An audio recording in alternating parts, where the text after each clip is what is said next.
Selamat pagi Bapak Ibu sekalian. Kembali kita bertemu di dalam doa pagi ini. Sebelum kita memulai aktivitas kita datang kepada Tuhan.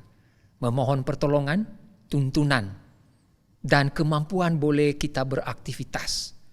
Dan kita tujukan hanya untuk kemuliaan bagi namanya. Mari kita tenangkan hati kita untuk bersiap di dalam doa pagi ini.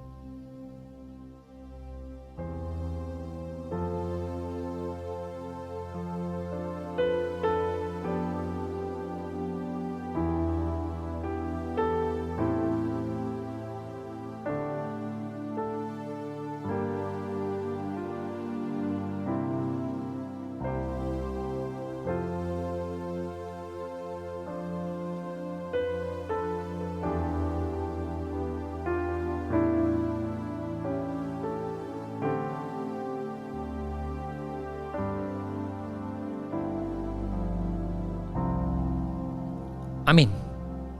Kita angkat satu pujian PPK nomor 21.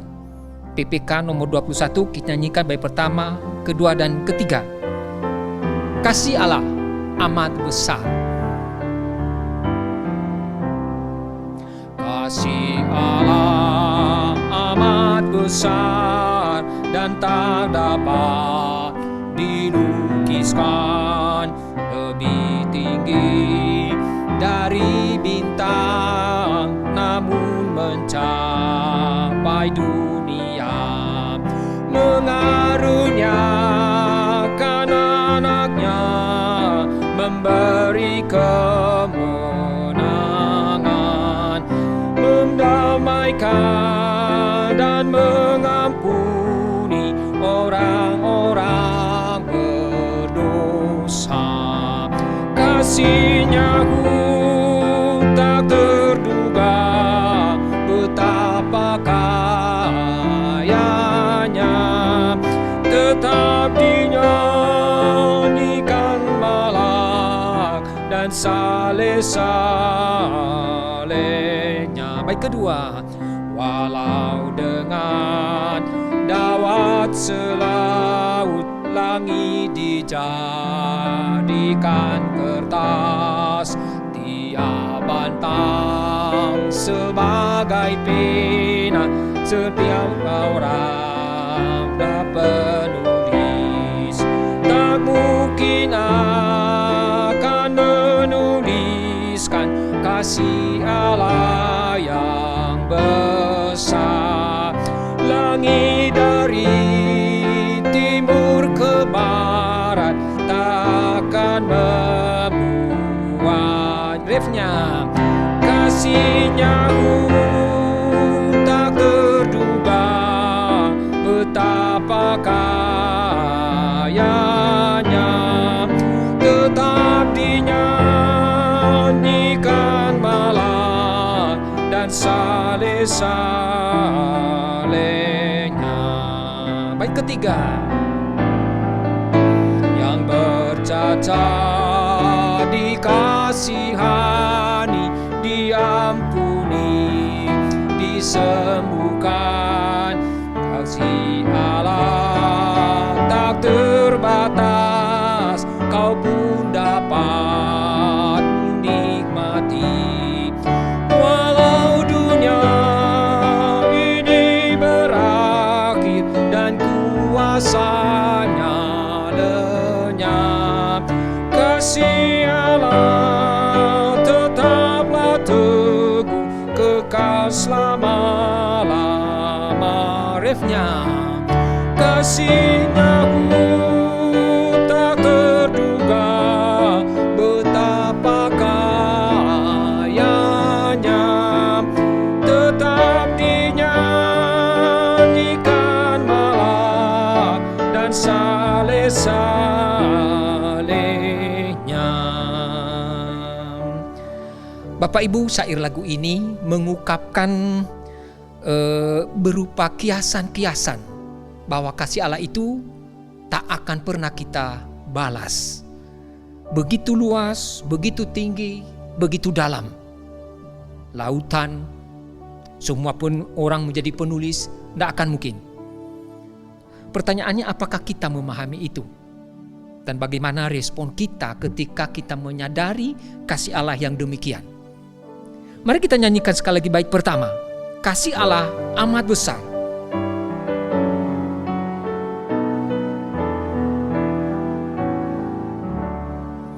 Kasih Allah amat besar dan tak dapat dilukiskan, lebih tinggi dari bintang, namun mencapai dunia.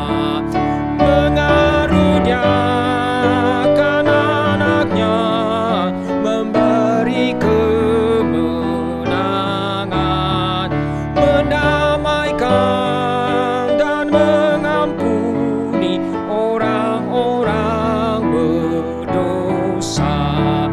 Kasih-Nya tak terduga, betapa kayanya, tetap dinyanyikan malak dan saleh-salehnya. Mari kita berdoa. Syair lagu ini, ya Tuhan, kembali mengingatkan kami kasih Allah yang begitu besar. Tentu tak pernah kami balas dengan apapun yang kami lakukan, termasuk ketika kami pun mati untuk Tuhan. Karena memang kami layak melakukan itu sebagai hamba. Bapa, di dalam perjalanan kami mengikut Engkau, melayani Engkau, biarlah terwujud kasih itu sebagai respon kami. Kami mengasihi Tuhan dengan sepenuh hati, dengan totalitas.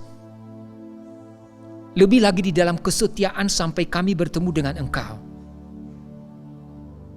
Kadang-kadang di dalam pergumulannya Tuhan, kami meragukan dan kami bertanya tentang kasih itu. Kamilah yang lemah.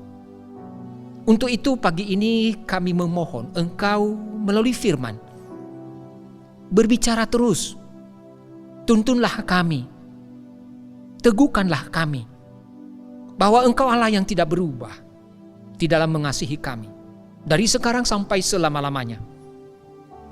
Urapi hamba-Mu di tengah keterbatasannya. Dalam nama Yesus kami bersyukur dan berdoa. Amin. Bapak Ibu yang mendasari doa kita saat ini, saya ambil di dalam bagian firman Tuhan dari Matius pasal 22 ayat 37. Matius 22 ayatnya yang ke-37 saya bacakan kepada kita semuanya. Demikian tentang hukum yang terutama. Ayat 37. Jawab Yesus kepadanya, kasihilah Tuhan Allahmu dengan segenap hatimu, dan dengan segenap jiwamu, dan dengan segenap akal budimu. Itulah hukum yang terutama dan yang pertama. Kasihilah Tuhan Allahmu dengan segenap hatimu, dan dengan segenap jiwamu, dan dengan segenap akal budimu. Kemudian Lukas pasal 9. Lukas pasalnya yang ke-9. Ayatnya yang ke-24. Lukas 9 ayat 24. Demikian Bapak Ibu.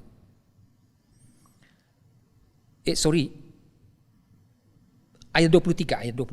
Lukas 9 ayat 23. Demikian firman Tuhan, katanya kepada mereka, kata Tuhan Yesus kepada mereka semua, setiap orang yang mau mengikut aku, ia harus menyangkal dirinya, memikul salibnya setiap hari dan mengikut aku.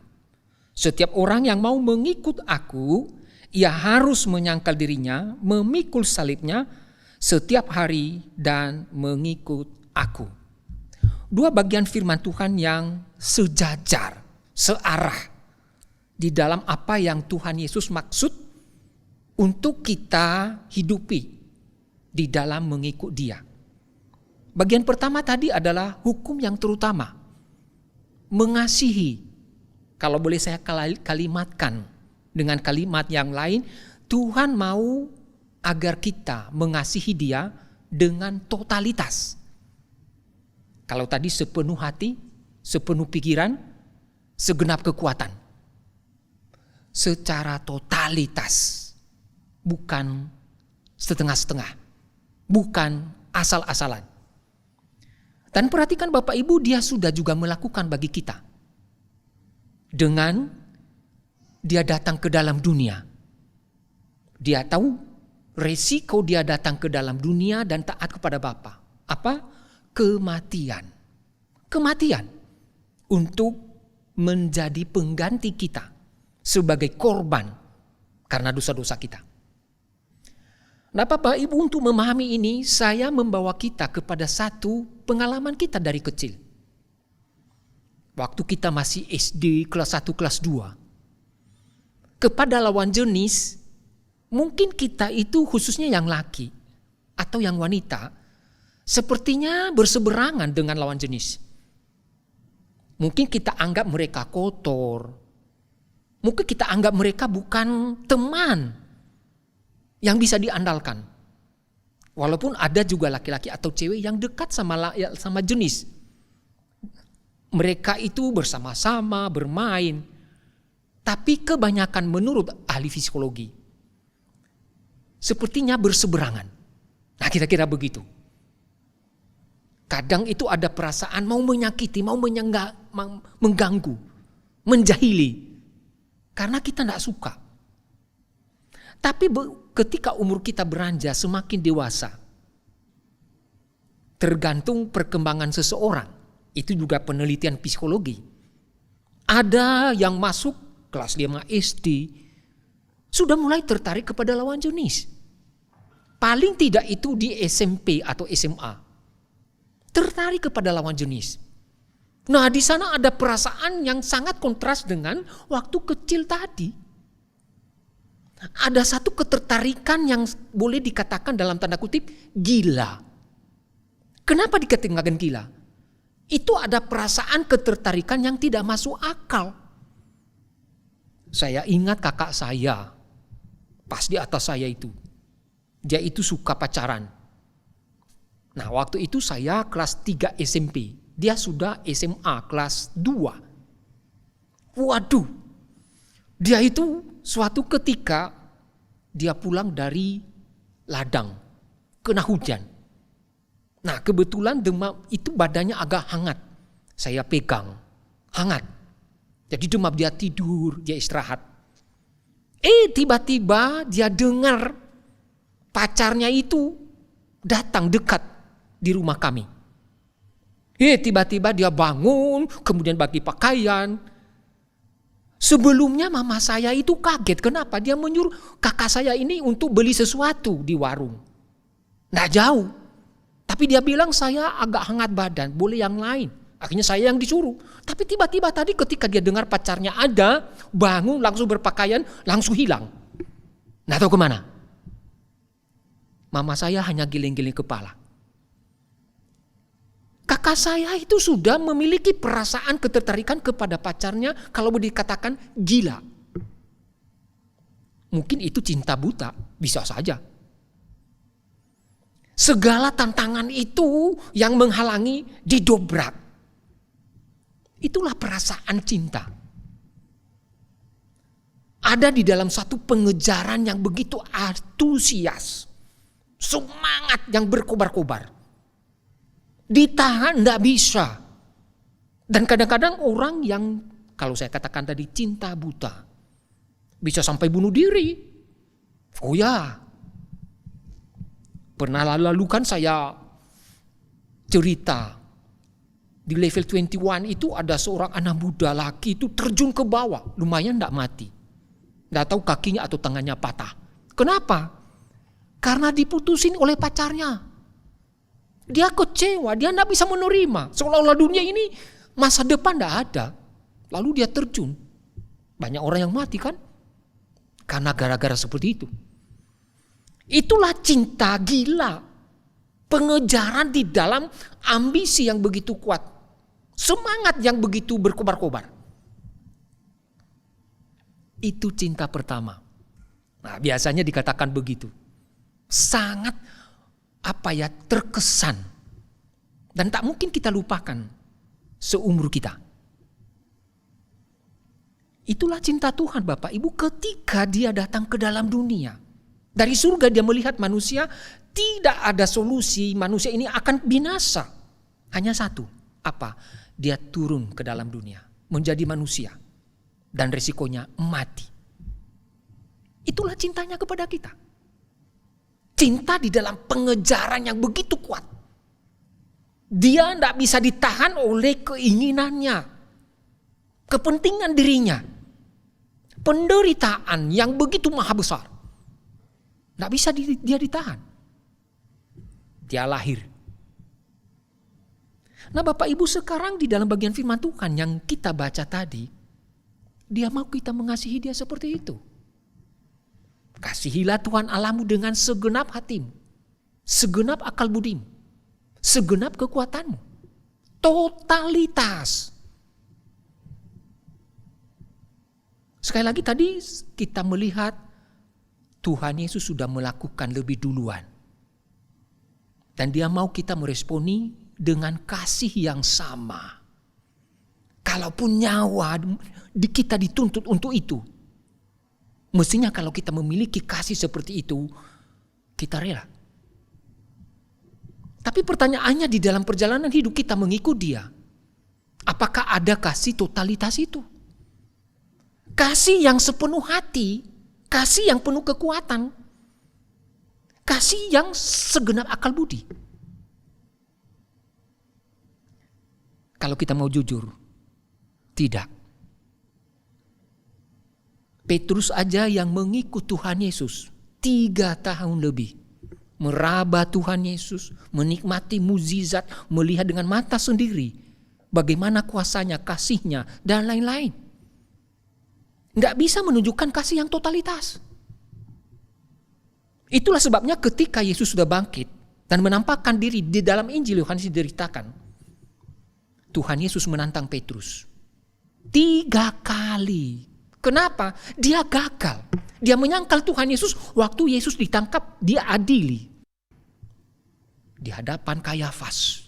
Aku tidak mengenal dia. Kenapa? Dia tidak mau ambil resiko, ditangkap, disiksa seperti Yesus.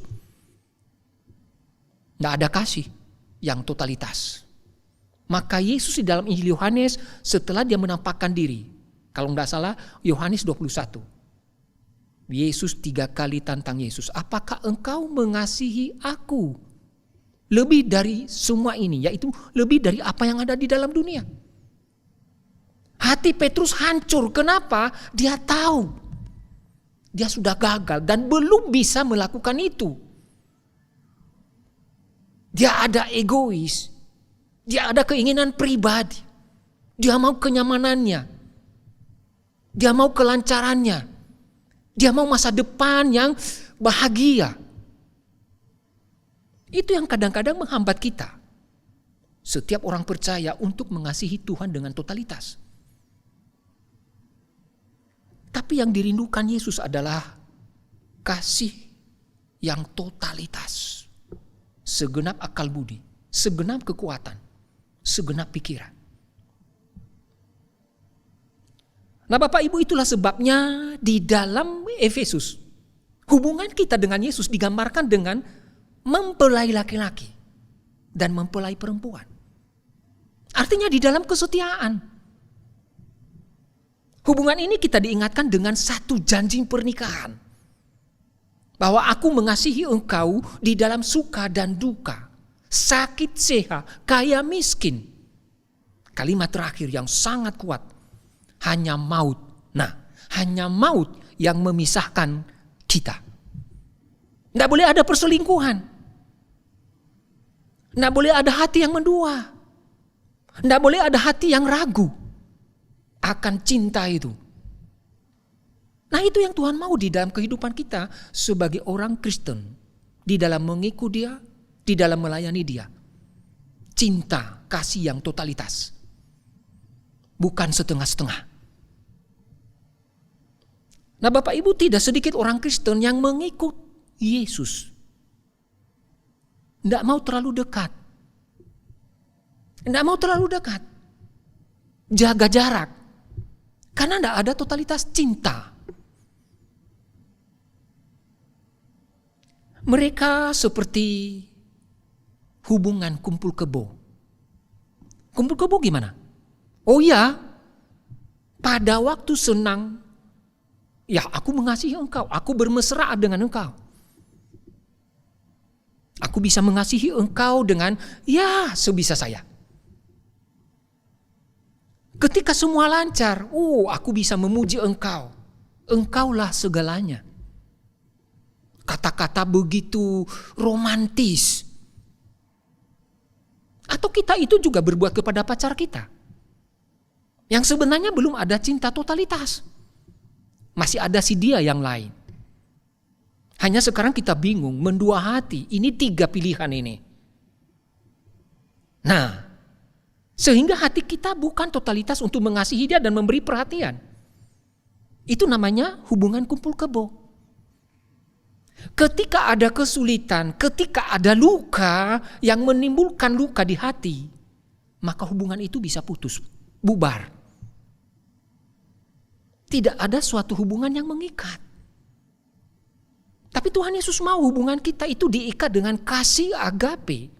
Kasih yang penuh totalitas. Segenap hati, segenap pikiran, segenap kekuatan. Itu yang dia mau Bapak Ibu. Tapi kadang-kadang kita mengikut dia itu, yaitu seperti hubungan kumpul kebo. Maksudnya gimana? Oh, kalau kita berdoa, bertubi-tubi mengalami kesulitan, dia tidak menjawab. Kita mulai ragu. Apakah benar Allah itu penuh kasih? Apakah Allah itu masih peduli kepada saya? Atau jangan-jangan karena ini dan itu, ini namanya keraguan.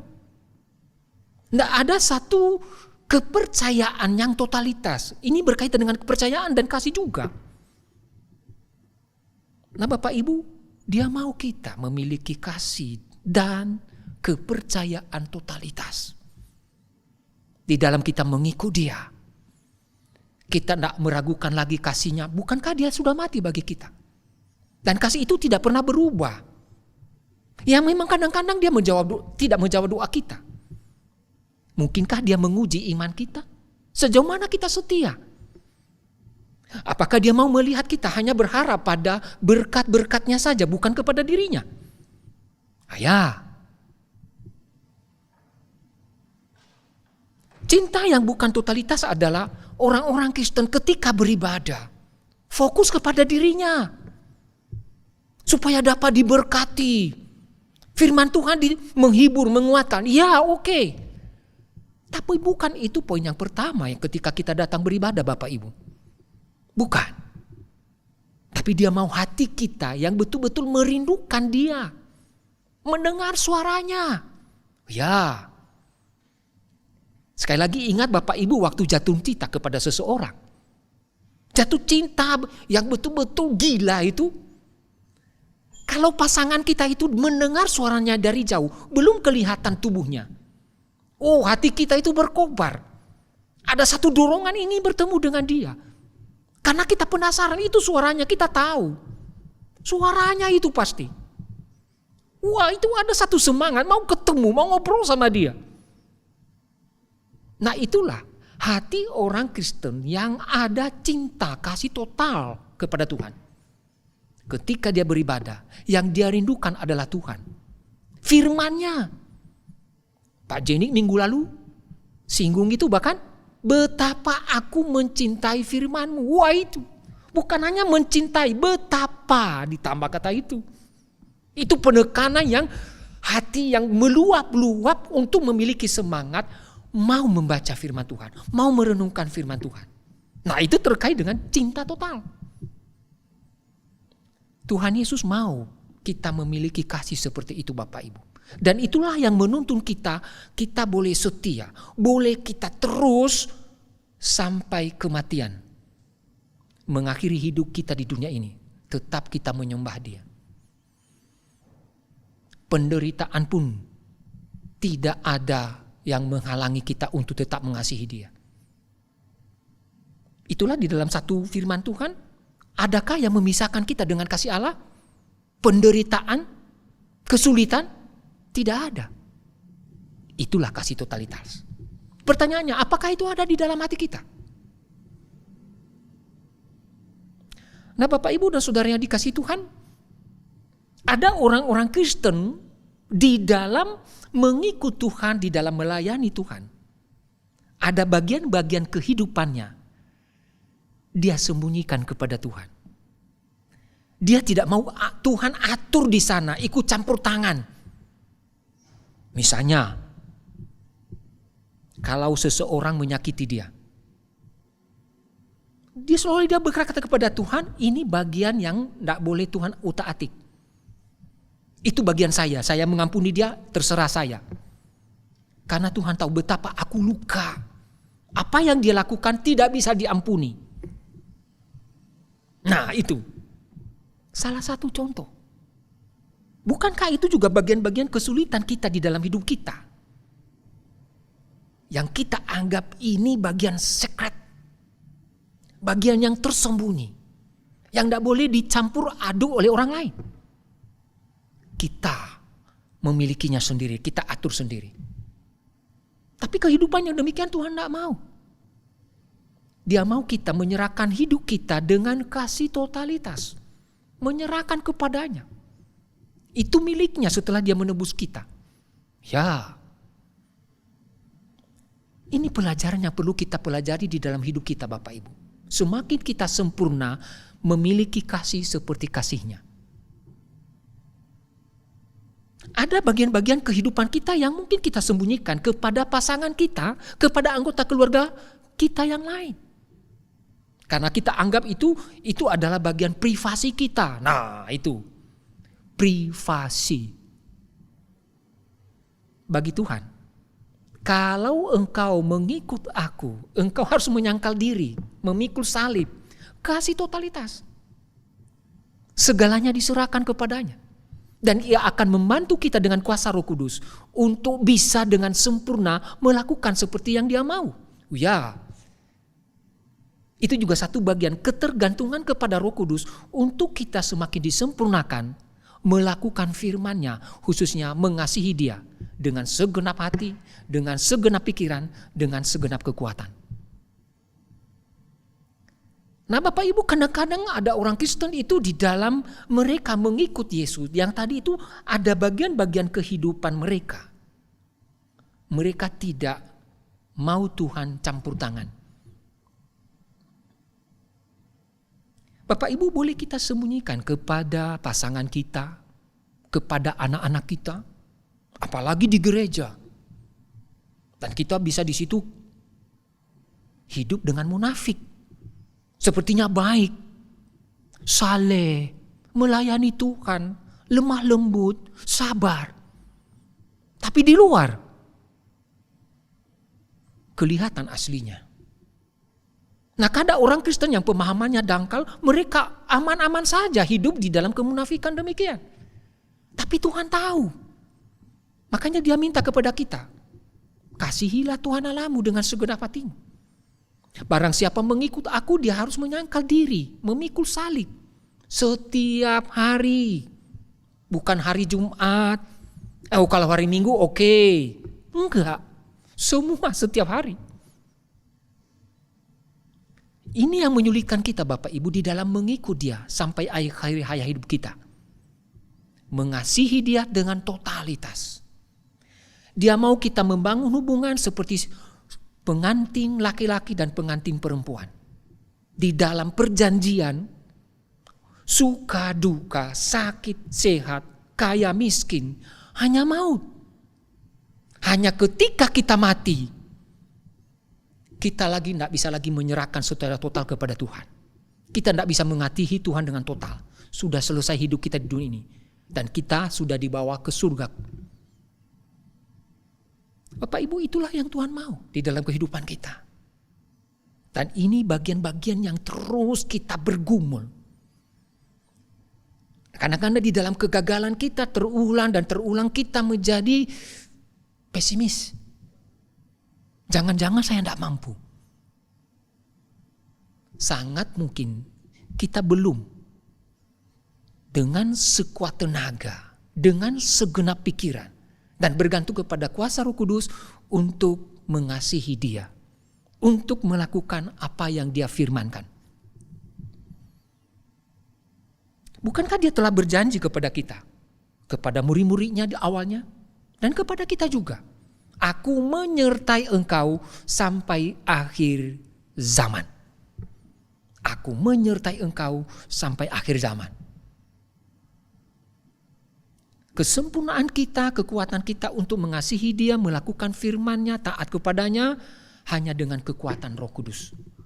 Mulai dari totalitas mengasihi Dia dan totalitas penyerahan diri di dalam kemampuan kita, maka Dia akan menolong kita. Itulah kasih yang Tuhan Yesus tuntut di dalam kita mengikuti Dia. Permasalahan lain adalah Bapak Ibu, kita hidup di dalam kedagingan. Memang kita sudah dikuduskan. Ada Roh Kudus di sini yang telah memeteraikan kita.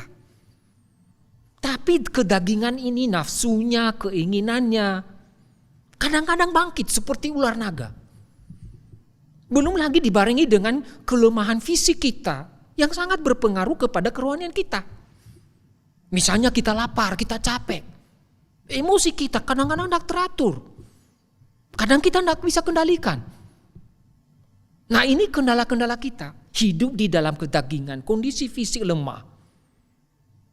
Itulah sebabnya Yesus berkata kepada murid-muridnya waktu mereka berdoa di Taman Getsemani. Berjaga-jagalah. Karena ada suasana kesulitan nanti Yesus ditangkap. Dan ketika murid-murid tidak berjaga-jaga dan tidak taat kepada apa yang Tuhan Yesus katakan, mereka jatuh, ngantuk. Nah, Bapak Ibu, ini menjadi peringatan bagi kita di dalam mengikuti Dia. Secara khusus ketika kita melayani Dia. Di sana ada satu kesulitan, tantangan yang akan kita hadapi. Bagaimana kita bisa membuktikan di dalam perjuangan kita mengasihi Dia dengan segenap hati, dengan segenap pikiran, dengan segenap kekuatan. Dia mau melihat kita boleh menyangkal diri, memikul salib setiap hari. Mengatakan tidak terhadap keinginan, kenyamanan akan yang kita capai. Tapi hanya apa yang Dia rindukan. Itulah yang menjadi kerinduan kita. Maka kita mampu bisa mengasihi Dia pelan-pelan. Dan disempurnakan kita nanti ketika kita mengakhiri hidup di dunia ini. Dan bertemu Dia di surga. Yesus telah mengasihi kita secara total. Segenap hatinya. Dia turun dari surga menjadi manusia. Menderita sejak lahir. Sampai Dia mati di atas kayu salib. Dan Dia mau kita meresponi. Dengan kasih yang sama. Dia berkata kepada kita seperti Petrus. Apakah engkau mengasihi aku? Lebih dari semuanya ini. Termasuk diri kita. Apa jawaban Anda dengan saudara? Dia menunggu jawaban kita. Mari kita meresponi pujian ini, firman Tuhan ini dengan satu pujian. Aku mengasihi engkau Yesus. Biarlah ini kita kembali berkomitmen mengasihi Dia. Ingat bahwa Dia sudah mati bagi kita. Aku mengasihi engkau Yesus.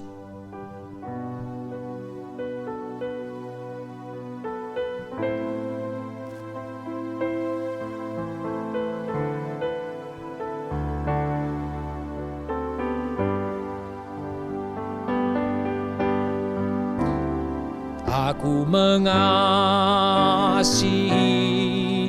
engkau Yesus dengan segenap hatiku. Aku mengasihi engkau Yesus dengan segenap jiwa. jiwaku. Ku renungkan firman-Mu siang dan malam. Ku pegang perintah-Mu dan ku lakukan. Engkau tahu ya Tuhan, tujuan hidupku hanyalah untuk menyenangkan hati-Mu. Sekali lagi kita nyanyikan pujian ini. Aku mengasihi Engkau Yesus dengan segenap hatiku. Aku mengasihi Engkau Yesus dengan segenap jiwaku. Katakan, ku renungkan firman-Mu. Ku renungkan firman-Mu siang dan malam. Ku pegang perintah-Mu dan ku lakukan. Engkau tahu ya Tuhan, tujuan hidupku hanyalah untuk menyenangkan hati-Mu. Sekali lagi kita nyanyikan pujian ini. Bangun komitmen kepada Tuhan. Aku mengasihi Engkau Yesus dengan segenap hatiku. Aku mengasihi Engkau Yesus dengan segenap jiwaku. Renungkan firman-Mu siang dan malam. Ku pegang perintah-Mu dan ku lakukan. Engkau tahu ya Tuhan, tujuan hidupku hanyalah untuk menyenangkan hati-Mu. Mari kita berdoa.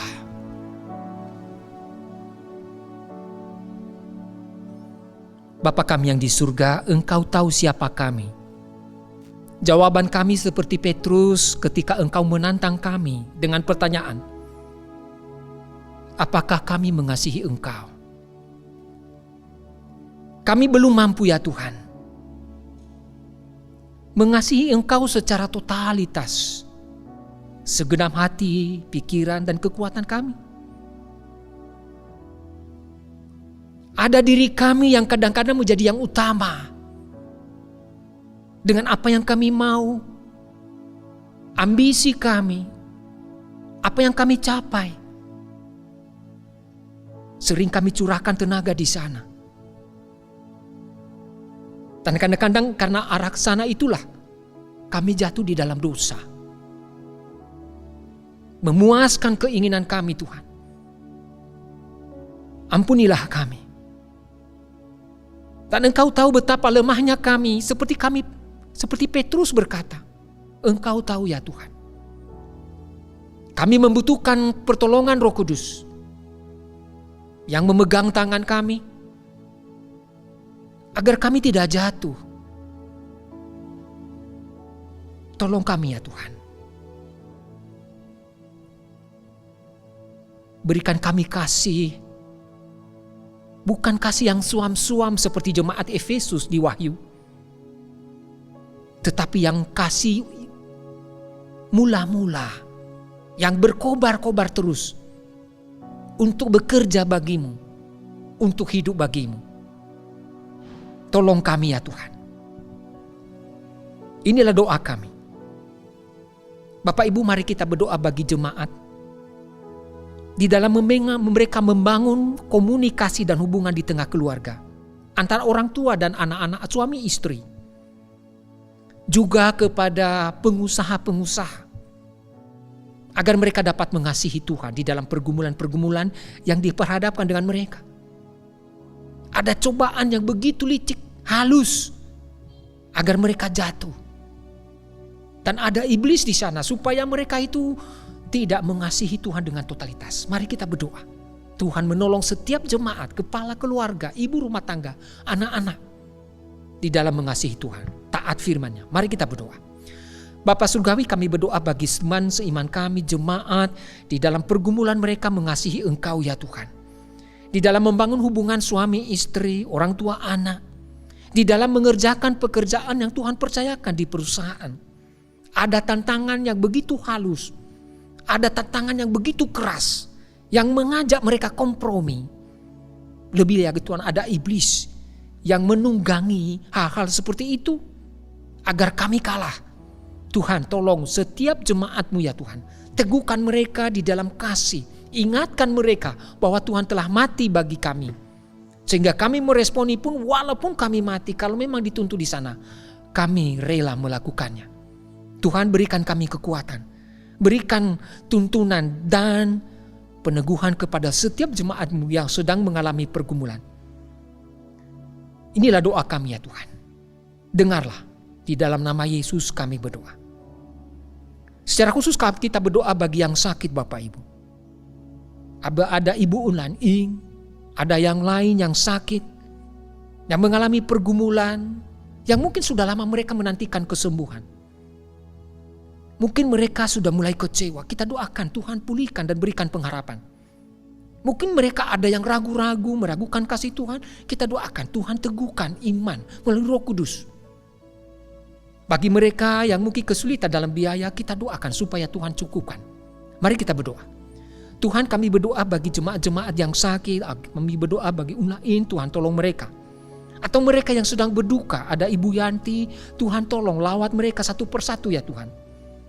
Ketika mereka sudah mulai ragu akan kasih-Mu, Roh Kudus yang memberikan peneguhan bahwa Engkau tidak berubah, Engkau mengasihi mereka, Engkau memberi perhatian. Tuhan tolonglah mereka. Bagi mereka yang sudah mulai hubungan renggang dengan Tuhan, Engkau yang merangkul mereka kembali lebih dekat kepada-Mu ya Tuhan. Sehingga mereka tetap berdoa dan mengandalkan Engkau di dalam pergumulan-pergumulan ini. Kami berdoa bagi mereka yang membutuhkan pembiayaan untuk membayar obat, bayar rumah sakit, Engkau yang mencukupkan. Kami berdoa bagi keluarga juga, beri mereka kesabaran, mendampingi, dan memberikan support. Tuhan tolong jemaat kami, saudara seiman kami yang sakit. Inilah doa kami ya Tuhan, kami serahkan di hadapan. Mari kita doakan juga pelaksanaan LTW 3. Kita bersyukur ada pendaftaran yang begitu banyak, ratusan orang. Kita berdoa bagaimana persiapan-persiapan pembagian kelompok, supaya Tuhan tolong. Kita berdoa bagi hamba-hamba Tuhan yang menjadi pengarah. Kita berdoa bagi PKK, yaitu pemimpin ketua kelompok, di dalam kelompok-kelompok kecil, supaya Tuhan berikan semangat, melayani, ambil bagian. Dan Tuhan urapi, Tuhan sucikan. Serta kita berdoa bagi setiap peserta sekian ratus orang agar setia boleh mengikuti, ada renungan setiap hari, ada kerinduan tadi, ada kasih yang total, rindu mendengar suara Tuhan. Mari kita berdoa. Tuhan, kami berdoa bagi pelaksanaan LTW 3. Kami bersyukur untuk orang-orang jemaah yang meresponi, banyak yang mendaftar sekian ratus orang di pusat dan di pos PI. Terima kasih ya Tuhan. Itu semua karena kegerakan dari Tuhan. Kami berdoa bagi orang-orang yang mengikuti ini. Beri kesetiaan. Kadang-kadang mengebagi waktu di dalam kesibukan sudah capek. Tapi mereka menyediakan waktu saat teduh setiap hari. Untuk lebih memahami dan melakukan firman. Berikan kesetiaan ya Tuhan. Kami berdoa juga Roh Kudus yang bekerja ketika setiap jemaat-Mu yang ikut merenungkan firman-Mu. Berbicaralah supaya kami bertumbuh. Kami berdoa bagi ketua kelompok di dalam kelompok kecil, biarlah mereka ada semangat melayani Engkau, ambil bagian di dalam memimpin kelompok ini. berikan hikmat. Begitu juga bagi kami hamba Tuhan yang dipercayakan untuk menjadi pembimbing pengarah. Sertai kami. Berikan kami hati seperti hati-Mu, yang penuh kasih melakukan tugas ini. Berkatilah Tuhan, nama-Mu yang dimuliakan di tengah-tengah pelaksanaan LTB3 ini. Tuhan, kami berdoa juga bagi pembuatan program, bidang dan komisi sudah rapat-rapat. Belum lagi dengan aktivitas yang banyak. Biarlah kami melakukannya untuk Tuhan. Sertailah dan berikan kami kesehatan di dalam memutuskan kegiatan apa yang akan dilakukan pada tahun depan. Berkati kebersamaan kami, anugerahkan kepada kami kesehatan di dalam berbagai aktivitas yang ada. Inilah doa kami ya Tuhan, yang kami semuanya persembahkan di dalam nama Yesus yang telah mengajar kami berdoa demikian. Jemaat yang dikasihi Tuhan, mari kita mengakhiri ibadah ini dan terima berkat. Damai sejahtera dari Allah Bapa, kasih Yesus Kristus, dan pertolongan Roh Kudus menyertai kita bisa mengasihi Tuhan dengan segenap hati, dengan segenap akal budi, dan segenap kekuatan kita. Amin. Ibadah doa selesai.